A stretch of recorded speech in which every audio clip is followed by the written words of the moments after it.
Hello everyone, welcome to my channel let's crack exam. ये जो chapter है वो मैं शुरू कर रही हूँ एल्गी, यानी कि मैं आपका बॉटनी पार्ट शुरू कर रही हूँ। बॉटनी और जूलॉजी से मिलकर ही बायोलॉजी बनता है। 11th-12th क्लास जो कि एनसीईआरटी में दिया हुआ है। मैं एनसीईआरटी के सेपरेट वीडियोस भी बनाऊंगी। कुछ वीडियोस मैंने ऑलरेडी अपलोड कर दिए हैं और आगे के videos as well as NCERT based MCQs के भी वीडियोस आपको जल्दी और रोज के रोज देखने को मिलेंगे। ये थोड़ा सा एडवांस लेवल है क्योंकि एनसीईआरटी से आपके 60 to 70% क्वेश्चंस तो मिल जाएंगे, लेकिन अगर आपको पूरे मार्क्स और कॉम्पीट करना है बाकी अदर लेवल पे, तो आपको थोड़ा सा एडवांस लेवल भी पढ़ना होगा। तो उसके लिए मैं ये आर के पिल्ले की बुक से आपको एल्गी का चैप्टर स्टार्ट कर रही हूँ। तो let's begin this chapter. Study of algae is known as phycology और एल्गोलॉजी। ठीक है, एल्गोलॉजी है और फाइकोलॉजी, ध्यान रखेंगे। फाइकोलॉजी और एल्गोलॉजी किसको बोलते हैं? स्टडी ऑफ एल्गी को। टर्म फाइकोलॉजी ग्रीक वर्ड से लिए गया है, जिसमें फाइकोस का मतलब होता है एल्गा और लोगोस तो स्टडी होती है। टर्म एल्गी जो है वो किसने कॉइन किया था? ये लिनियस ने किया था। ये लैटिन वर्ड इन्होंने एल्गा का मतलब होता है सी वीड, उससे लिया था। एल्गी जो है include chlorophyllous non vascular plant. ये ध्यान रखेंगे, ये क्लोरोफिलस है, नॉन वेस्कुलर है। जाइलम एंड फ्लोएम इसमें नहीं मिलता है। और इनकी जो प्लांट है वो कैसे है? थैलोज लाइक प्लांट बॉडी, यानी कि कोई भी डिफ्रेंसिएशन यानी कि रूट, स्टेम और लीव जैसे स्ट्रक्चर्स नहीं है, बिल्कुल भी जेल जैसा स्ट्रक्चर है, थैलस लाइक बॉडी है। No differentiation of root, stem and leaves. Algae are form from unicellular micro. ये यूनिसेलुलर भी हो सकते हैं, मल्टी सेलुलर भी हो सकते हैं। कैरेक्टरिस्टिक फीचर में आ जाते हैं। जो एल्गी है वो क्लोरोफिल बियरिंग प्लांट्स हैं, जिनमें की थैलोस जैसी प्लांट बॉडी होती है। बहुत ही थोड़ा लिटिल डिफ्रेंशिएशन ट्रू टिश्यूज का पाया जाता है।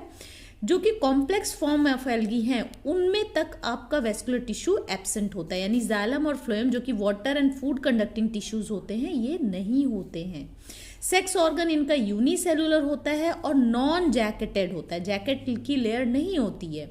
लेकिन अगर इनका सेक्स ऑर्गन मल्टी सेलुलर हो तो हर एक सेल फर्टाइल होती है, वो सेक्स ऑर्गन की तरह काम करती है। एम्ब्रियो फॉर्मेशन फर्टिलाइजेशन के बाद नहीं होता है, ये बिल्कुल ध्यान रखेंगे। और मोस्टली जो एल्गी हैं वो एक्वेटिक हैं। 2 फेजेस हैं इनके, हर एक में है गैमेटोफिटिक एंड स्पोरोफिटिक फेजेस, लेकिन ये दोनों इंडिपेंडेंट ऑफ ईच अदर हैं। जबकि आप अगर टेरिडोफाइट्स और जिम्नोस्पर्म एंजियोस्पर्म में देखें तो ये डिपेंडेंट होते हैं। अनफेवरेबल कंडीशन में इनकी जो प्लांट बॉडी है वो एसेक्सुअली प्रोड्यूस करती है अधिकतर, और ये मीन्स ऑफ माइटोस्पोर्स प्रोड्यूस होते हैं, यानी माइटोसिस के थ्रू। अब हम फेमस एल्गोलॉजिस्ट और फैकोलॉजिस्ट के बारे में देख लेते हैं। सबसे ज्यादा जिनको फादर ऑफ एल्गी बोला जाता है ये है आपके एफी फ्रिट्ज। ये इंटरनेशनल एल्गोलॉजिस्ट हैं, ये फादर ऑफ एल्गी बोले जाते हैं। फेमस एल्गोलॉजिस्ट इंडिया के घोष हैं और इन्होंने पायनियर जो वर्क किया था इंडिया वर्क और स्टडी एल्गी इसको के बारे में स्टडी किया था। फिर है एमओपी एंगर। जो एमओपी एंगर हैं ये एफी फ्रिट्ज के स्टूडेंट हैं थे और स्टार्टेड स्टडी 1920 में इन्होंने शुरू करी थी मद्रास यूनिवर्सिटी में। ये इतना इंपॉर्टेंट नहीं, जो मैंने येलो से आपका करा है वही जो है आपको इंपॉर्टेंट वर्ड्स लर्न करने हैं। Father of modern algology in India इनको बोला जाता है प्रोफेसर एमओपी एंगर जो हैं। इनका कंट्रीब्यूशन जो इन्होंने डिस्कवरी करी थी वो टेरेस्ट्रियल एल्गी का पता लगाया था, जिसको इन्होंने नाम दिया था फ्रिट्ज़ेला ट्यूबरोसा। ध्यान रखेंगे, फ्रिट्ज़ेला ट्यूबरोसा की डिस्कवरी एक टेरेस्ट्रियल एल्गी है और एंगर ने इसको डिस्कवर किया था। ठीक है, और भी फेमस है एंगर के अलावा जो एल्गोलॉजिस्ट है उनका नाम है रामनाथन बालकृष्णन, देसिकाचार्य जी हैं, वो भी हैं। बीएचयू के 2 प्रोफेसर वाय भारद्वाज और आर.एन. सिंह, ध्यान रखेंगे ये इनमें से ये जो भारद्वाज हैं ये स्टूडेंट ऑफ फ्रिट्ज रहे हैं। इन्होंने क्या किया था? सेलाइन वाटर जो है उसमें ब्लू ग्रीन एल्गी को ग्रो करके देखा था। ठीक है, और ब्लू ग्रीन एल्गी जो है nitrogen economy of Indian agriculture का जो रोल है उसके बारे में इन्होंने बताया और उसकी इंपॉर्टेंस बताई। उसके बाद जो पीके.डी थे, एक्चुअली इन्होंने पायनियर वर्क किया था nitrogen fixing ability of blue green algae. फिर प्रोफेसर एस.डी. कुमार जो हैं वर्कड ऑन एल्गी फिजियोलॉजी में इन्होंने काम किया। इन्होंने genetic recombination blue green algae blue green algae को ही साइनोफिसी और मिक्सोफाइसी और साइनोबैक्टीरिया कहा जाता है। उसमें इन्होंने जेनेटिक रिकॉम्बिनेशन की स्टडी करी थी, प्रोफेसर एस.डी. कुमार। तो भूलेंगे नहीं, वाई भारद्वाज और आर.एन. सिंह ने सलाइन वाटर में ब्लू ग्रीन एल्गी के ग्रोथ को बताया था। और पी के डी जो है उन्होंने pannier work, nitrogen fixing ability, blue green algae के बारे में बताया। रामनाथन बालकृष्णन और देसिकाचार्य भी बहुत इंपॉर्टेंट फेमस एल्गोलॉजिस्ट हैं। एंगर के बारे में जानते हैं, father of modern algology in India माना जाता है, और इन्होंने डिस्कवरी करी थी टेस्टियल एल्गी फ्रिट्ज़ेला ट्यूबरोसा की। और इससे पहले तो मैंने एफी फ्रिट्ज फादर ऑफ एल्गी और घोष जो थे इन्होंने पायनियर इंडिया वर्क करा था, स्टडी सबसे पहले इन्होंने ही इंडिया में काम किया था। फिर हैबिटेट में आ जाओ और अकरेंस ऑफ एल्गी। एल्गी जो है वो आर यूनिवर्सल, हर जगह पाए जाते हैं, found in variety of habitats, जगह जगह fresh water, marine, hot spring, snow सब जगह पाए जाते हैं। ये इंपॉर्टेंट है, ये क्वेश्चंस आते हैं। जैसे मड में जो एल्गी मिलता है वो कारा है, कारा का अदर नेम स्टोन वॉर्ट भी है, ठीक है। Algae found in the banks of lakes and pond, के किनारे पे मिलते हैं एल्गी, उन्हें राइविलेरिया और स्पायरोगैरा है, जैसे काई जैसे फॉर्म में है ना। थर्मोफिटिक एल्गी जो है, जो थर्मोफिटिक नाम से ही पता चल रहा है कि रिलेटेड टू हाई टेम्परेचर, ये 70 to 80 डिग्री, हॉट स्प्रिंग में जैसे ऑसिलेटोरिया हो गया, ब्रिविस है ना, और ये बहुत इंपॉर्टेंट है इसका नाम। क्रायोफैटिक, क्रायो वर्ड जहां पर भी आता है ये समझ जाइए, cryo word related to low temperature, snow, ice के टेम्परेचर -डिग्री, ठीक है। तो algae which are found in low temperature, snow में ये जो है डिफरेंट कलर्स भी स्नो को प्रोवाइड करते हैं। जैसे रेड स्नो जो है वो क्लेमाइडोमोनास नाइवेलिस और हिमेटोकोकस नाइवेलिस की वजह से है रेड स्नो। ये क्यों होता है? ये हिमेटोक्रोम पिगमेंट की वजह से होता है, जो कि थिक वॉल्स ऑफ इनके हिप्नोस्पोर्स की थिक वॉल में प्रेजेंट होते हैं। ग्रीन स्नो जो है किसकी वजह से होता है? Cause by Chlamydomonas yellowstonensis. ध्यान रखेंगे नाम है येलो और लेकिन स्टोनेसिस, लेकिन ये ग्रीन स्नो बनाता है। ब्लैक स्नो में दो हैं, स्काइटेला जो है नाइवेलिस एंड रेफिडोनेमा, स्काइटेला नाइवेलिस एंड रेफिडोनेमा। जब आप इनके एमसीक्यूज करेंगे तब आपको आपके दिमाग में ये बैठ जाएंगे। एपिफिटिक एल्गी, एपिफिटिक यानी जो जैसे बेल वगैरह है दूसरे प्लांट में जो रहते हैं, वो एल्गी जो दूसरे प्लांट में रहते हैं, जैसे कि यूडोगोनियम है, माइक्रोस्पोरा है। किस पे रहता है ये? बल्बोकीट है, बल्बोकीट क्लेडोफ्लेरा में रहता है। ये जो यूडोगोनियम है ये राइजोकोलोनियम में रहता है, और माइक्रोस्पोरा वोचेरिया में रहता है, ठीक है, ध्यान रखेंगे। एपिजोइक एल्गी, एपिजोइक एल्गी वो है जो कि एनिमल में रह रहे हैं, जोइक मतलब कि जो एनिमल में रह रहे हैं, जैसे क्लेडोफ्लोरा स्नेल में रह रहा है, ठीक है। प्रोटोडर्मा बैक ऑफ टॉर्टस में रह रहा है, ठीक है। गिल्स ऑफ फिश में रह रही हैं स्टाइगोकोलोनियम। एंडोजोइक एल्गी यानी इनसाइड, एंडोजोइक मतलब इनसाइड, ये ऊपर रह रहे थे। एपिजोइक मतलब बॉडी के ऊपर, ये बॉडी के अंदर। जू कॉलरा जैसे गैस्ट्रोडर्मल ट्रैक्ट ऑफ हाइड्रा में रहता है, ठीक है। कौन? जू कॉलरा हाइड्रम के अंदर रहता है। पैरासिटिक एल्गी में सिफेलियोरस जो है ये वायरिसिन, सिफेलियोरस से काम आपका चल जाएगा। ये ग्रीन एल्गी है, causes red rust of tea, coffee, इनमें करता है। ये बहुत important, red rust of tea, Cephaleuros, ये इतना वायरिसिन करने के लिए सिफेलियोरस से काम चल जाएगा आपका टी, कॉफी। फाइलोबियम स्फेग्नियोकोलम, ये एक पैरासाइट है ऑन स्फेग्नम मॉस है ब्रायोफाइट, उसमें रहता है एज अ पैरासाइट। कुछ स्पीशीज ऑसिलेटोरिया की माइल्ड पैरासाइट की तरह काम करती हैं, कुछ इंटेस्टाइन ऑफ एनिमल्स या मैन में भी पाई जाती हैं। हार्वेला जो है ये पैरासिटिक रेड एल्गा है and lives as parasite on other photosynthetic, दूसरे फोटोसिंथेटिक रेड एल्गी में रहता है, क्योंकि ये अपना खाना खुद नहीं बना सकता, इसलिए फोटोसिंथेटिक रेड एल्गी में की बॉडी में रहता है as a parasite. Terrestrial algae में आपका अभी आपने पढ़ा था फ्रिट्ज़ेला ट्यूबरोसा, जिसे प्रोफेसर एंगर ने डिस्कवर किया था। एंड बॉट्रीडियम वोचेरिया, ये सॉइल सरफेस में रहते हैं, इसे इसलिए इन्हें सैपोफिटिक एल्गी भी बोला जाता है। क्रिप्टोफिटिक, क्रायो नहीं है, क्रिप्टो है, cryptophytic algae. Nostoc species are present below, जो सॉइल के अंदर, सॉइल के सरफेस में रहे सैपोफिटिक, सॉइल के जस्ट बिलो सरफेस के नीचे रहे क्रिप्टोफिटिक, ठीक है। उन नॉस्टक हो गया इसमें। मरीन एल्गी में आपका brown and red algae marine होते हैं, जैसे कि ध्यान रखेंगे ब्राउन और रेड एल्गी मरीन होते हैं, ठीक है, ग्रीन एल्गी मरीन नहीं होते हैं। फ्यूकस, लेमिनेरिया, सार्गासम, मैक्रोसिस्टिस, लार्जेस्ट एल्गी, मैक्रोसिस्टिस नाम मैक्रो है, ठीक है, मैक्रो से ही पता चल रहा है लार्जेस्ट है algae in nature. And Polysiphonia, ये सब के सब जो ब्राउन एंड पॉलीसिफोनिया ब्राउन हो गया। रेड एल्गी जो है आपके कैसे हैं?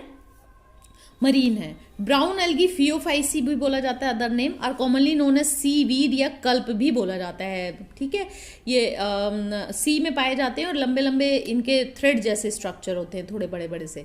हेलोफिटिक एल्गी ये हाई सॉल्ट कंसंट्रेशन में पाए जाते हैं, जैसे क्लेमाइडोमोनास एहरेनबर्जी।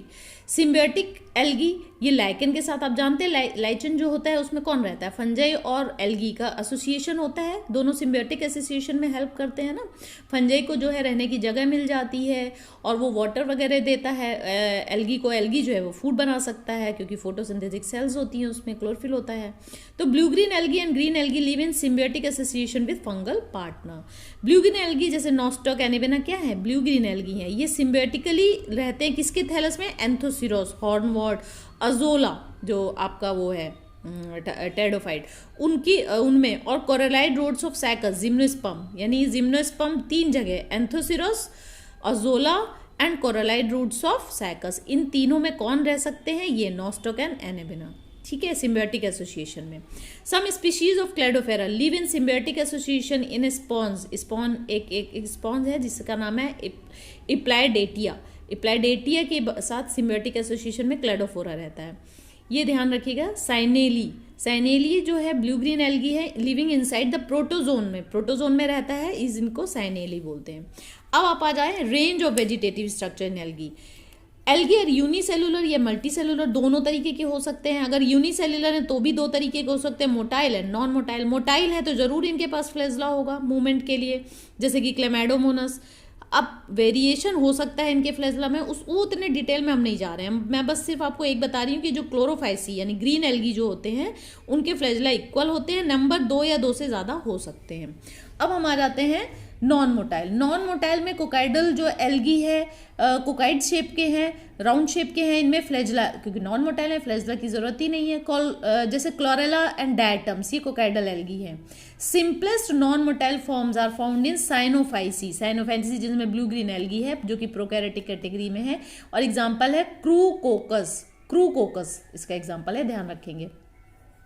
मल्टी सेलुलर में आ जाए, अगर मल्टी सेलुलर है एल्गी तो ये भी कई तरीके के हो सकते हैं, कॉलोनियल शेप के हो सकते हैं, है ना, और ये सारा फिलामेंटियस शेप के हो सकते हैं, ये आपका भी हम एक एक करके चल सकते हैं। तो अगर कॉलोनियल शेप के हैं तो मोटाइल हो सकते हैं, having definite number of cell, लेकिन मोटाइल तो है लेकिन इनकी बॉडी में cells definite number of cells हैं, जैसे वॉल्वॉक्स में। On the basis of morphology they may be divided into 4 types, 4 तरीके की कॉलोनी हो सकती है। सोनोबियल कॉलोनी वो कॉलोनी होती है जिनमें डेफिनेट शेप हो, साइज हो, अरेंजमेंट ऑफ सेल्स हो, उन्हें सोनोबियम बोलते हैं। ये मोटाइल नॉन मोटाइल दोनों हो सकती है। वॉल्वॉक्स के केस में मोटाइल होती है सोनोबियल कॉलोनी, और हाइड्रोडिक्टियन के केस में ये नॉन मोटाइल होती है। ये पाल्मिलॉइड जो होते हैं इसमें इनडेफिनेट, ऊपर वाले में सिनोबियल में डेफिनेट शेप थी लेकिन डेफिनेट नंबर ऑफ सेल्स थी, लेकिन पाल्मिलॉइड में इनडेफिनेट नंबर ऑफ सेल्स हैं, साइज शेप सब अलग अलग तरीके का होता है, लेकिन इसमें विस्कस म्यूसिलेजिनियस सब्सटेंस ऊपर से इनकी बॉडी में होता है। जैसे कि एग्जांपल क्लेमाइडोमोनास टेम्परेरी फेज में इसका स्ट्रक्चर टेट्रास्पोरा ये हो गया। डेंड्राइट कॉलोनी भी बनाते हैं, forms produce mucilaginous substance produce करते हैं और फोल्ड हो जाती हैं ब्रांच जैसे क्राइसोडेंड्रॉन में हुआ। ये छोड़ दीजिए, राइजोपोडियल की इतनी ज़रूरत नहीं है, राइजोपोडिया सेल जो है राइजोपोडिया के थ्रू यूनाइट हो जाती हैं। फिलामेंटियस शेप में आ जाए, अनब्रांच फिलामेंट, ये इंपॉर्टेंट है। अनब्रांच फिलामेंट यानी अलग अलग फिलामेंट्स हैं, ब्रांचिंग उनमें सेप्टा नहीं है बीच में, ठीक है। Free floating, example spirogyra, freely float करता है ये पॉन्ड वगैरह में। एंड अटैच टू द, अगर सबस्ट्रेटम से जुड़े हुए हैं तो यूलोथ्रिक्स एंड इडोगोनियम जो है वो सबस्ट्रेटम से अटैच रहते हैं। स्पायरोगैरा पॉन्ड वगैरह में ऐसे ही तैरता रहता है। कॉलोनी कौन बनाते हैं, नॉस्टॉक एंड ऑसिलेटोरिया, ये आपके ब्लू ग्रीन एल्गी हैं। Branch filament, simple branch filament में सिक्टोनेमा है और क्लेडोफोरा है, ये ब्रांच्ड होते हैं, सिक्टोनेमा एंड क्लेडोफोरा। हेट्रोटिकस हो सकते हैं, हेट्रोटिकस मतलब थैलस डिफरेंशिएटेड इनटू प्रोस्टेट या इरेक्ट सिस्टम में थैलस जो है इनका, जैसे कि आपका फ्रिट्सेला हो गया, एक्टोकार्पस हो गया, ये इंपॉर्टेंट है। स्यूडोपेरेन्काइमेटस इनका हो सकता है, जिसमें कि एल्गी जो है यूनिएक्सियल फिलामेंट इनके पास है, जैसे पॉलीसिफोनिया में हो गया। और सिफोनेसियस फॉर्म जो algae consist multi nucleated tube like cells होती, कोई सेप्टा नहीं होता, जैसे वोचेरिया हो गया। पेरेन्काइमेटस फॉर्म्स में क्या होता है, एल्गी जो cell division takes place on different sides, और बॉडी जो है वो पेरेन्काइमेटस हो जाती है, उसकी शेप अलग अलग टाइप की हो जाती है। अगर फ्लैट है तो वुल्वा, उल्वा हो गया और कॉम्प्लेक्स है तो सार्गासम, इंटर कैलरी हो जाए बॉडी पेरेन्काइमेटस फॉर्म तो लेमिनेरिया हो गया, एपिकल फॉर्म हो जाए तो फ्यूकस हो गया। ठीक है, अब आप आ जाए variation in shape, size and number of chromosomes in algae. There is great variation in morphology of chromosomes. Chromosome में छोटे हो सकते हैं, स्फेरिकल हो सकते हैं, जैसे डेस्मिड, अगर छोटे और स्फेरिकल हैं तो डेस्मिस, कॉस्मेरियम, इलोंगेटेड थ्रेड लाइक हैं वो यूडोगोनियम में होते हैं। छोड़ दो इसको। साइज ऑफ क्रोमोसोम जो है वो वेरी हो सकते हैं, छोटे बड़े हो सकते हैं, जैसे कि यूलोट्रिकेल्स में बहुत छोटा है, यूडोगोनियम में बड़े हैं।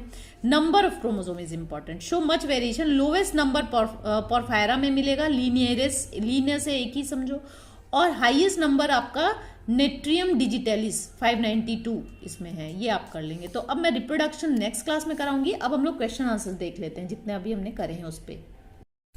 तो स्टडी ऑफ एल्गी अभी हम लोगों ने पढ़ा था, एल्गोलॉजी और या फैकोलॉजी। टर्म एल्गी किसने दिया था? टर्म एल्गी लीनियस ने दिया था। एल्गी कैसे होते हैं?